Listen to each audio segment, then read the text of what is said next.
बिस्मिल्लाहिर्रहमानिर्रहीम। आपकी समात और बसीरत तक मेरा सलाम पहुँचे। आप जानते हैं आज़ाद कश्मीर में आमदा इलेक्शन की गहमा गहमी है। इस हवाले से मैं आपके लिए यूट्यूब चैनल मालूमात की दुनिया पर एक मुनफरिद प्रोग्राम सियासी तजिया के नाम से लाया हूँ। तो आज के सियासी तजिया में हमारा मौज़ूअ गुफ्तगू हल्का नंबर 5 ज़िला पुंछ होगा, और जिसमें हमारे साथ तजिया निगार की हैसियत से जनाब आसिफ रज़ाक साहब होंगे। आसिफ रज़ाक साहब का तारुफ करवाता चलूँ तो आसिफ रज़ाक साहब एक स्पोर्ट्समैन हैं, खेलों की दुनिया का एक बड़ा नाम है, आज़ाद कश्मीर की हद तक फ़ुटबॉल का एक बड़ा नाम है। इसके साथ साथ सऊदी अरब में एक मशहूर कंपनी AMG के ऑनर भी हैं, एक मारूफ बिजनेसमैन हैं। तो जनाब आसिफ रज़ाक साहब, आपको प्रोग्राम में खुश आमदीद कहूँगा। और एक बात नाजरीन आपको बताता चलूँ कि आसिफ रज़ाक साहब बतौर तजिया निगार यहाँ मेरे साथ मौजूद हैं। सियासत चाहे आज़ाद कश्मीर की हद तक हो या पाकिस्तान की हद तक हो या इंटरनेशनल सतह पर हो, आसिफ रज़ाक साहब सियासत पर बड़ी गहरी नज़र रखते हैं। तो हमारे दूसरे मेहमान हैं जनाब सरदार महमूद साहब, जिनका तल्लक भी रावलाकोट आज़ाद कश्मीर से ही है। महमूद साहब साबिक MLA जनाब सियाब खालिद साहब, और जो वज़ीर कानून भी रह चुके हैं, उनके भतीजे हैं। तो जनाब महमूद साहब, आपको भी प्रोग्राम आमद पर खुश आमदीद कहूँगा। तो सबसे पहले जनाब आसिफ रज़ाक साहब, हल्का नंबर 5 ज़िला पुंछ की सियासत बारे आप क्या कहना चाहेंगे, नाजरीन को बताएं। बहुत बहुत शुक्रिया कि आपने हमें दावत दी आपके प्रोग्राम में आने के लिए। तो इस हल्के में इस बार तो कैंडिडेट ही बहुत ज़्यादा हो गए हैं। मेरे सामने ये लिस्ट पड़ी है, कुछ 10 कैंडिडेट मुझे नज़र आ रहे हैं। तो मुकाबला तो मेरे ख़्याल में 3 उम्मीदवारों के दरमियान ही होगा।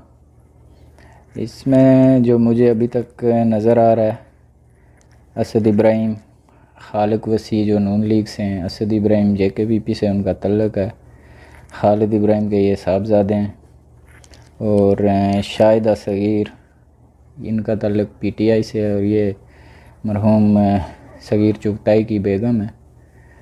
तो ये 3 कैंडिडेट मुझे मुकाबला करते नज़र आ रहे हैं अब्दाली साहब इस बार। तो इन तीनों के दरमियान टफ़ मुकाबला रहेगा इस बार, मेरा ये तज्ज़िया है। बाकी अभी चूँकि इलेक्शन में काफ़ी टाइम है, तो कुछ भी कहना बहुत अर्ली है, लेकिन जो जो वक्त गुज़रता जाएगा हालात सामने आते जाएंगे कि कौन बाजी जीत लेगा यहाँ से। जी महमूद साहब, आप क्या कहना चाहेंगे हल्का नंबर 5 ज़िला पुंछ के बारे, यहाँ के इलेक्शन की क्या सूरत हाल है? सबसे पहले अब्दाली साहब, आपका बहुत शुक्रिया कि आपने वक्त दिया। इस दफ़ा जो सियासी सूरत हाल है आज़ाद कश्मीर के, ख़ास करके हल्का नंबर 5 की, तो मुकाबला तीनों उम्मीदवारों के दरमियान ही है। जैसा कि आसिफ साहब ने बताया अभी, JKPP और नून लीग और PTI के दरमियान। तो 25 जुलाई को इलेक्शन हो रहे हैं। उससे पहले तो लग रहा है कि बहुत सारे जो है उम्मीदवार दस्तबरदार हो जाएंगे। तो इंशाल्लाह लग रहा है कि ज़्यादा कि PTI के चांस हैं कि वो उसके ज़्यादा चांस है कि वो सीट निकालेगी। जैसा कि आसिफ भाई आप जानते हैं, तनवीर इलियास साहब एक सरमायादार हैं। हालिया दिनों में वो कश्मीर की सियासत में दाखिल हुए, और हमारे लोगों की एक सोच है कि दौलत से वोट ख़रीदे जाते हैं। आप क्या समझते हैं कि तनवीर इलियास साहब का सरमाया इलेक्शन पर असरअंदाज होगा? हल्का नंबर 5 पुंछ की सीट सरमाए के ज़ोर पर जीती जाएगी? इस बारे आपकी क्या राय है? जी, मैं नहीं समझता कि पैसे से कोई इलेक्शन जीता जा सकता है। कुछ थोड़ा बहुत फ़र्क ज़रूर पड़ता है। कई जगहों पे ऐसा होता है कि लोगों की कुछ ज़रूरियात होती हैं, तो अगर कोई आदमी उनकी वो ज़रूरियात पूरी करता है तो डेफ़िनेटली उसको वोट मिलता है वहाँ से। लेकिन सिर्फ पैसे से इलेक्शन जीता नहीं जा सकता।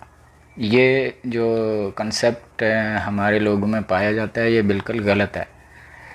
तो तनवीर इलियास जो है, वो मुझे तो वो विजन के एतबार से इन सब लोगों से बेहतर लग रहा है। जो हमारे पास जो पार्टी लीडरशिप है, जिसमें आपको हाजी याकूब नज़र आएगा पाकिस्तान पीपल पार्टी में, और असद इब्राहिम और हसन इब्राहिम आपको नज़र आएंगे JKPP में। फिर आपको नून लीग में जाएंगे तो आपको सियाब खालिद साहब और ताहिर अनवर साहब और अपना वसी साहब, ये लोग नज़र आएंगे। तो इन सब के साथ अगर मुवाजना किया जाए तनवीर इलियास का, पैसों को साइड पे रख के भी, तो विजन के एतबार से भी वो इन सब से ज़्यादा तेज़ मुझे लगा है। जो उसके इंटरव्यूज़ वगैरह मैंने सुने हैं डिफरेंट चैनल्स वगैरह पे, तो मुझे तो उसमें कुछ विजनरी वो लग रहा है मुझे। जनाब आसिफ साहब, हम बात करेंगे मुस्लिम कॉन्फ्रेंस के उम्मीदवार जनाब ताहिर अकरम साहब के बारे, जो सगीर साहब का मुस्लिम कॉन्फ्रेंस छोड़ने और पीटीआई ज्वाइन करने के बाद उन्हें टिकट जारी किया गया। आप क्या कहते हैं इस बारे में कि ताहिर अकरम साहब कितने वोट लेंगे? देखें, ताहिर अकरम साहब ने मेरे ख्याल में पहले भी एक आध बार इलेक्शन कंटेस्ट किया है और मेरे ख्याल में 2000 से ऊपर तो नहीं जा सकते वो। देखें आसिफ साहब, ताहिर अकरम साहब के पास मुस्लिम कॉन्फ्रेंस का वोट भी है, प्लस उनके साथ उनका ख़ानदान यूनियन काउंसिल पाछोट में उनकी भरपूर सपोर्ट करेगा। तो क्या आप नहीं समझते कि उनके जो वोट आप बता रहे हैं वो कम हैं? देखें, पहली बात तो ये है कि मुझे तो अभी तक ये डाउट है कि शायद वो इलेक्शन कंटेस्ट ही ना करें। अतीक साहब के और तनवीर इलियास के ताल्लुकात अंदरूनी तौर पे काफ़ी अच्छे हैं। मुझे नहीं लगता कि ताहिर अकरम साहब इलेक्शन कंटेस्ट करेंगे। मुझे लगता है वो आखिर में ये जो मिसेस सगीर हैं शायद उनके हक़ में वो विड्रा हो जाएं। ये मेरा अपना तज्ज़िया है, कोई मालूमात के हवाले से बात नहीं कर। हल्का नंबर 5 के मजबूत उम्मीदवार जनाब असद इब्राहिम साहब के बारे बात करेंगे। असद इब्राहिम साहब खालिद इब्राहिम मरहूम के साहबजादे हैं, इलेक्शन में पहली बार हिस्सा ले रहे हैं। तो JKPP का वोट तो इस हलके में मौजूद है ही, लेकिन मैं यहाँ पूछना चाहूँगा कि खालिद इब्राहिम साहब के जो शख्सी वोट थे, क्या वो वोट असद इब्राहिम साहब को पड़ सकते हैं और कि किस अंदाज़ में खालिद साहब की शख्सियत इस इलेक्शन पर असरअंदाज होगी? जी बिल्कुल पड़ेगा, पड़ सकता नहीं है, पड़ेगा। खालिद इब्राहिम हमारे इस जो डिस्ट्रिक्ट पुंछ और डिवीज़न कह लें आप, पुंछ डिवीज़न कह लें आप इसको, वो एक नुमायाँ शख्सियत हैं। यानी वो, मैं थे इसलिए नहीं बोल रहा कि अभी भी लोग उनको मानते हैं, ठीक। वो एक ऐसी शख्सियत थे कि वो यानी शख्सी एतबार से वो काबिल तकलीद है। जी, वो लोगों के दिलों में अभी भी खालिद इब्राहिम ज़िंदा है, ठीक है। हमारे सियासी तौर पे उस शख्स से हमेशा इख्तलाफात रहे हैं। सियासी एतबार से खालिद इब्राहिम साहब को मैं कोई इतना वो विजनरी लीडर कभी भी मैंने नहीं माना, लेकिन वो एज़ ए इंसान उनसे बेहतर मुझे कोई नहीं नज़र। जी जी जी, हमारे पूरे डिवीज़न में या पूरे आप आज़ाद कश्मीर कह लें कि इंसानियत के एतबार से उनसे बेहतर मुझे आज भी कोई नहीं लगता। सियासी इख्तलाफात अपनी जगह पे हैं, क्योंकि मेरे जो अफ़कार हैं वो एक नेशनलिस्ट की सोच है मेरी, और तो उन्होंने अपने कौल व फ़ेल से हमेशा साबित किया है कि वो एज़ ए इंसान बहुत लोगों से बहुत ज़्यादा बेहतर थे। उनके जो बेटे हैं असद इब्राहिम, ये डेफिनेटली बहुत अच्छा वोट लेंगे। इसकी वजूहत ये हैं कि एक तो JKPP का अपना वोट बैंक है वहाँ पे, ठीक है, एज़ ए पार्टी, ठीक। नंबर 2, कुछ लोग या बहुत से लोग आप कह सकते हैं कि खालिद इब्राहिम साहब को चाहते हैं, उनका बेटा होने की, तो उनका बेटा होने की वजह से असद को वोट मिलेगा। नंबर 3, एक हमदर्दी का उनसर जो मिसेस शाहिदा के साथ है वो असद इब्राहिम के साथ भी है, क्योंकि वो पहली बार मेरे ख्याल में इलेक्शन में जा रहा है और उसके भी यानी वालिद साहब इस हल्के से लड़ते रहे हैं, तो उस एतबार से हमदर्दी का वोट तो दोनों को पड़ा। जो हादसा आज़ाद वतन पर पेश आया वो उसके बारे में हम सब जानते ही हैं, जिसमें जनाब सगीर चुगताई साहब दारफ़ानी से कोच कर गए। इस हादसे को मद्देनज़र रखते हुए महमूद साहब मैं आपसे पूछना चाहूँगा कि हमदर्दी के जो वोट हैं वो बेगम शाहिदा सगीर को पड़ सकते हैं या कुछ वोट असद इब्राहिम साहब को खालिद इब्राहिम मरहूम की शख्सियत की बुनियाद पर, हमदर्दी की बुनियाद पर पड़ेंगे? आप क्या कहना चाहेंगे इस बारे में? देखें जी अब्दाली साहब, हमदर्दी के वोट जो ज़्यादातर मुझे तो लगता है कि सगीर साहब को ही पड़ेंगे, चूँकि यह हादसा भी ताज़ा हुआ है और खालिद साहब भी चूँकि एक JKPP को हमारे हल्के में जो है वो बहुत बहुत अरसे से वो जीत 4-5 बार वो कामयाब हुए हैं। खालिद इब्राहिम साहब मरहूम अल्लाह जन्नत नसीब करे उनको, तो उनको भी पड़ सकता है, लेकिन ज़्यादा चांस जो हैं वो ये शाहिदा बेगम के हैं। और मैं तो मेरा अपना ख्याल है कि अगर ये शाहिदा बेगम से ज़्यादा अगर उनका बेटा इलेक्शन लड़ता तो वो हमदर्दी का वो उससे ज़्यादा वो हासिल करता। आसिफ साहब हैं, सोशल मीडिया पर शाहिदा सगीर का इद्दत नामुकम्मल होने के बावजूद इलेक्शन में हिस्सा लेने को कड़ी तनकीद का निशाना बनाया जा रहा है। आप क्या समझते हैं इस इशू को लेकर उनके वोट बैंक पर असर पड़ेगा? जी, मैं तो यही समझता हूँ कि हमारे लोग चूँकि दूसरों के मामलात में वैसे ही ज़्यादा दखलंदाज़ी करना बड़ा उसका शौक़ रखते हैं, तो मेरे ख़्याल में उनकी इद्दत पूरी होना ना होना ये कोई उस तरह का मसला नहीं है। वो लोगों से मिल तो नहीं रही हैं यहाँ पे पाकिस्तान में, और ये जो कि पाकिस्तानी एडमिनिस्ट्रेटेड एरिया है आज़ाद कश्मीर, तो यहाँ पे कोमा में रहते हुए भी लोगों ने इलेक्शन लड़े हैं और जीते हैं। हमारे सामने ये मिसालें मौजूद हैं। ठीक है। आसिफ साहब, मुस्लिम लीग नून का फ़ैसला जो खालिद वसी साहब को टिकट जारी किया गया और सैफ खालिद साहब को टिकट जारी नहीं किया गया, आप क्या समझते हैं कि मुस्लिम लीग नून की कहीं गलती तो नहीं, या खालिद वसी साहब बेहतर हैं? जी देखें, अगर तजर्बे की बुनियाद पे देखा जाए तो फिर तो डेफिनेटली सैफ साहब मज़बूत उम्मीदवार होते, लेकिन एक ट्रेंड जो हमारे एरिया का है वो मैं आपको बताता चलूँ, और स्पेशली इस हल्के का, क्योंकि इस हल्के में जब सगीर चुगताई मेंबर कश्मीर कौंसिल थे तो उसके फ़ौरन बाद जब वो इलेक्शन में गए तो लोगों ने उनको वोट दिए।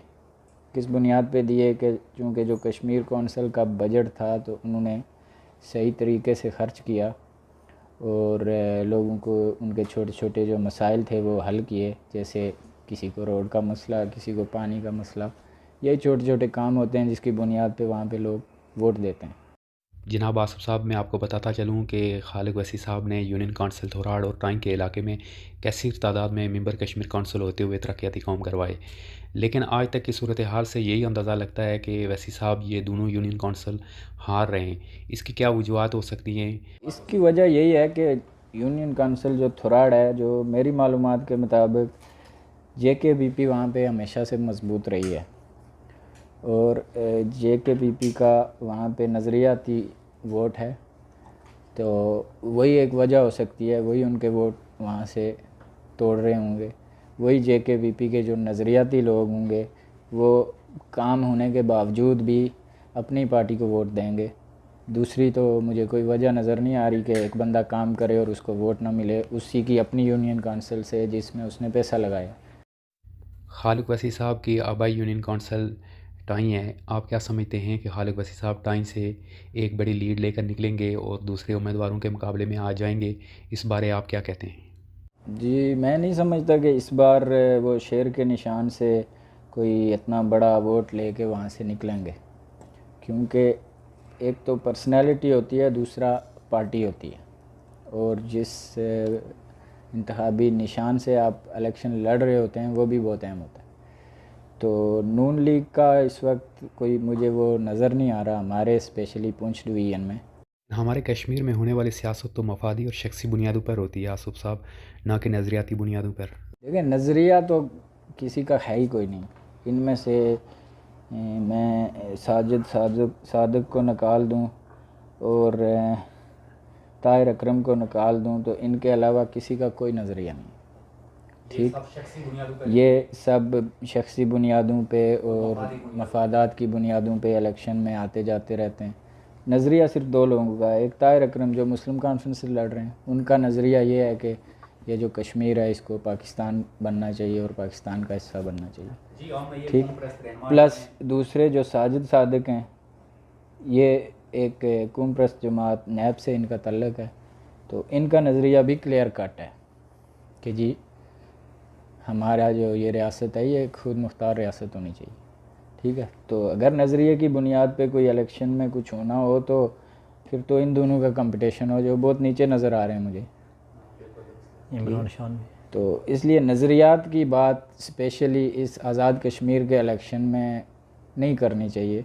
ये सवाल पूछना ही गलत है, और जो कैंपेन के दौरान भी लोग नज़रियात की रट वो लगाए रहते हैं, वो बेसिकली लोगों को बेवकूफ़ बनाते हैं।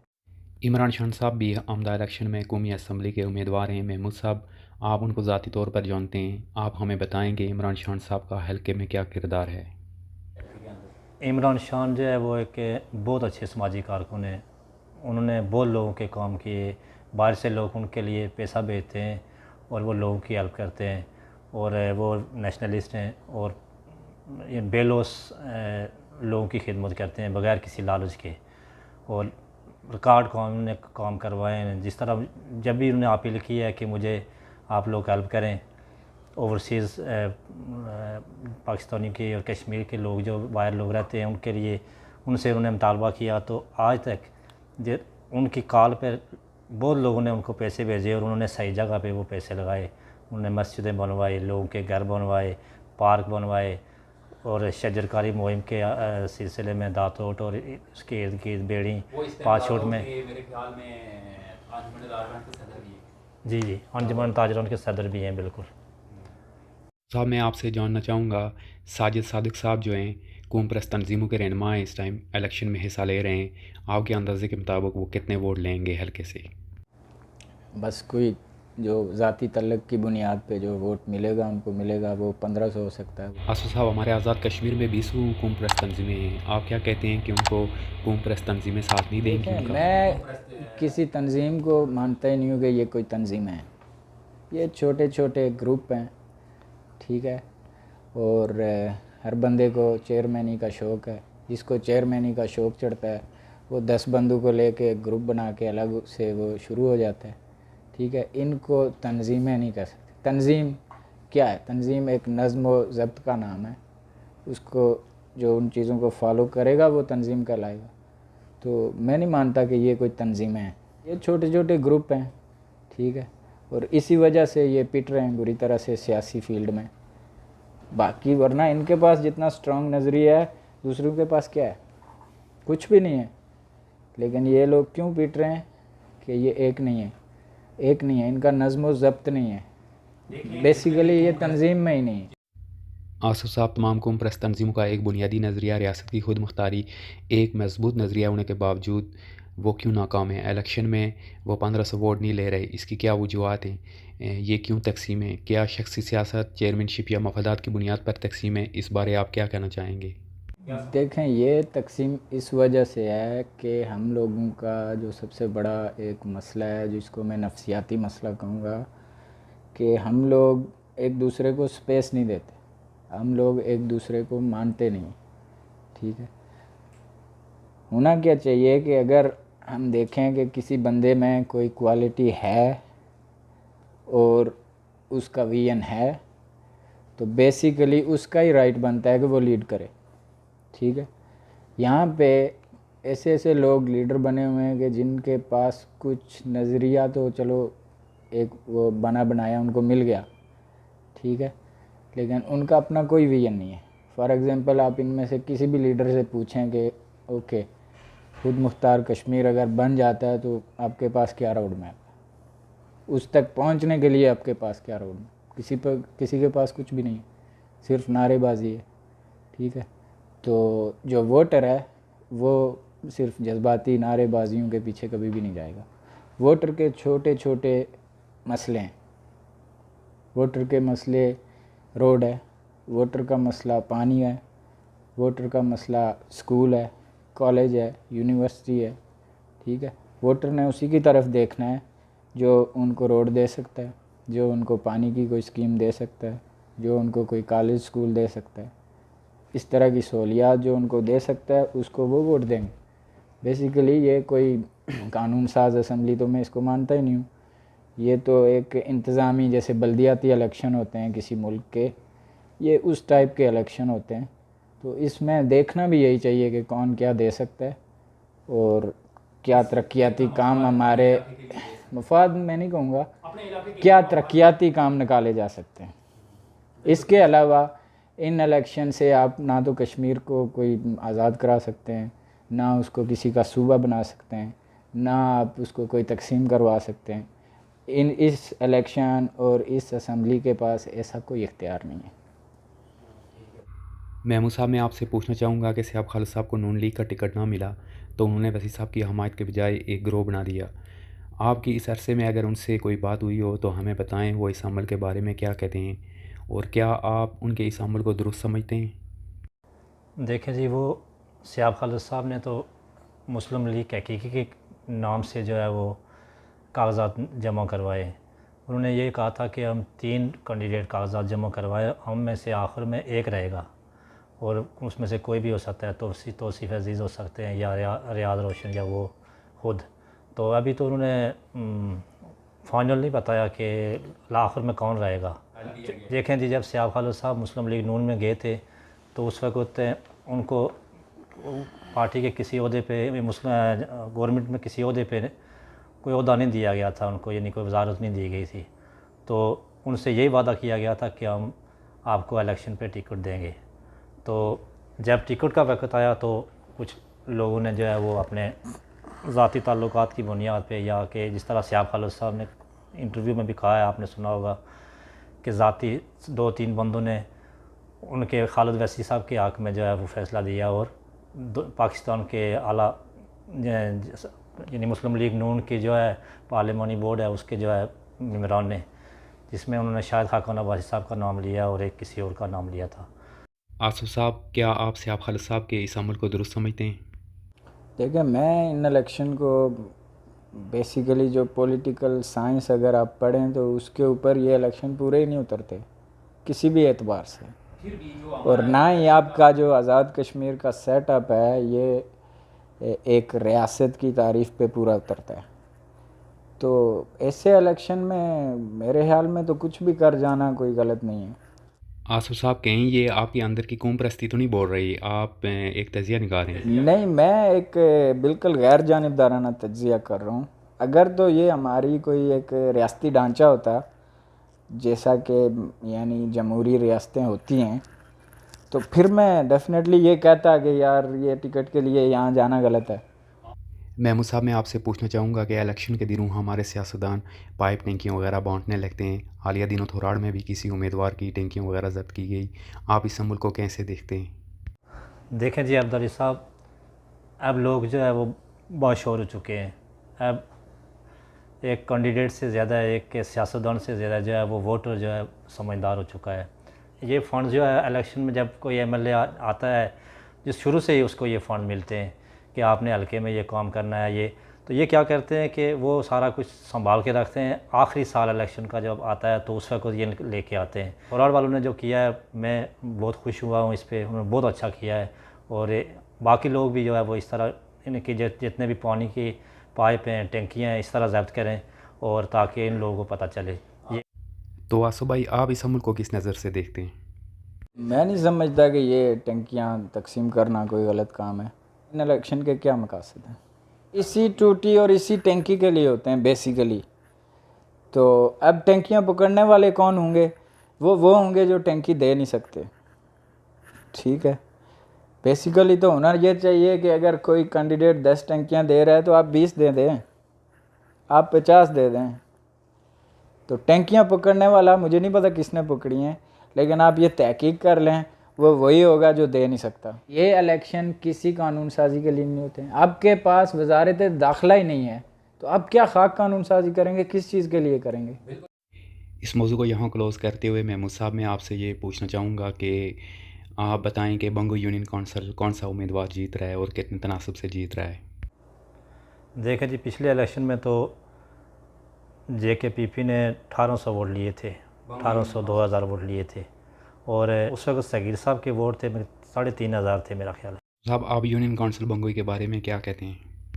मेरे ख्याल में वहाँ से मिसेस सगीर जो हैं वो विन कर लेंगे आसानी से बंगोई यूनियन काउंसिल को, क्योंकि जब सगीर साहब भी इलेक्शन लड़ते थे तो मेरे ख्याल में वन वे ही रहता था वहाँ पे। तो इस बार भी वहाँ उस यूनियन काउंसिल में तो ऐसा ही होने वाला है। जी आसफ भाई, आप यूनियन काउंसिल हुर्रमरा को क्या तनासब देंगे? ये यूनियन काउंसिल जहाँ तक मुझे याद पड़ रहा है तो लास्ट इलेक्शन में मेरे ख्याल में ये महमूद साहब हार गए थे वहाँ से, जो गल्फ़ वाले हैं। इस बार वो जीतेंगे तो नहीं, मिसेस जो सगीर हैं। उनके वोट कम होंगे इस यूनियन काउंसिल से। यूनियन काउंसिल पाछोट में जेकेपीपी और पीटीआई का मुकाबला किस तनासब का होगा? आसू भाई, आप क्या कहते हैं इस बारे में? मेरे ख्याल में तो ये जो मिसिस सगीर हैं, मेरे ख्याल में इनका तल्लक भी पाछोट से ही है, और मेरे ख्याल में इनको वोट मिलेगा वहाँ पे। और जेकेपीपी मुझे वहाँ पे कोई ख़ास वोट लेती नज़र नहीं आ रही पाछोट से। वहाँ पे मुस्लिम कॉन्फ्रेंस भी वोट लेगी, पीटीआई या जो मिसिस सगीर हैं ये भी वोट लेंगी। महमूद साहब, इस यूनियन काउंसिल बारे आप क्या कहते हैं? देखें जी, ताहिर अकरम साहब की अपनी फैमिली का 2000 वोट है, और मुस्लिम कॉन्फ्रेंस का वोट भी होगा, उस 2500-3000 तक जा सकते हैं, बस वहीं से लेंगे। वहीं से।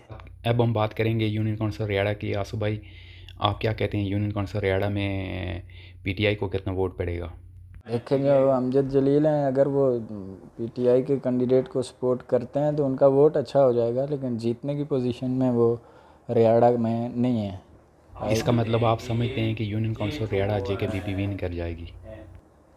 क्या यूनियन काउंसिल है रियाड़ा ये भी जेकेपीपी जीत रही? जी, मुझे ऐसा ही लग रहा है। तो इसके बाद यूनियन काउंसिल थोराड़ के बारे में आपसे पूछना चाहूँगा कि यूनियन काउंसिल थोराड़ के बारे में आप क्या कहते हैं? यूनियन काउंसिल थोराड़, तो थोराड़ में आपने तारीख को भी उठा कर देखें, इस हिस्ट्री में जितने भी इलेक्शन हुए, दूसरा तीसरा, हमेशा जेकेपीपी जीतती आई है।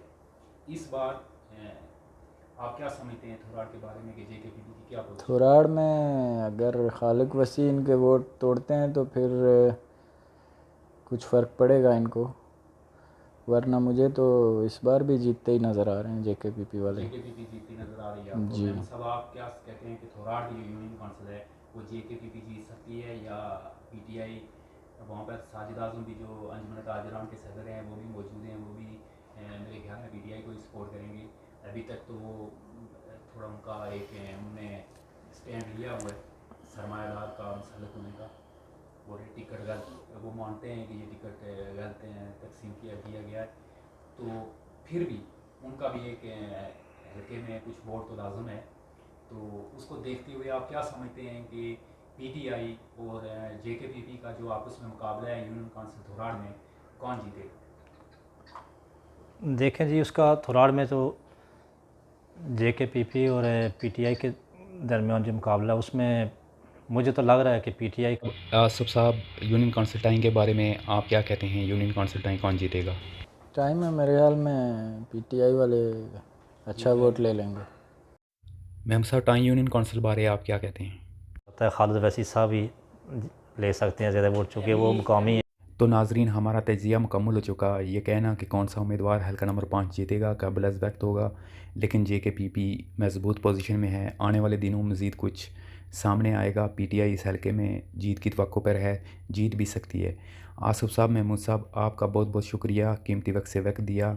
नाजरीन, फिर मिलेंगे एक नए तजिए के साथ। तब तक के लिए रब निगहबान।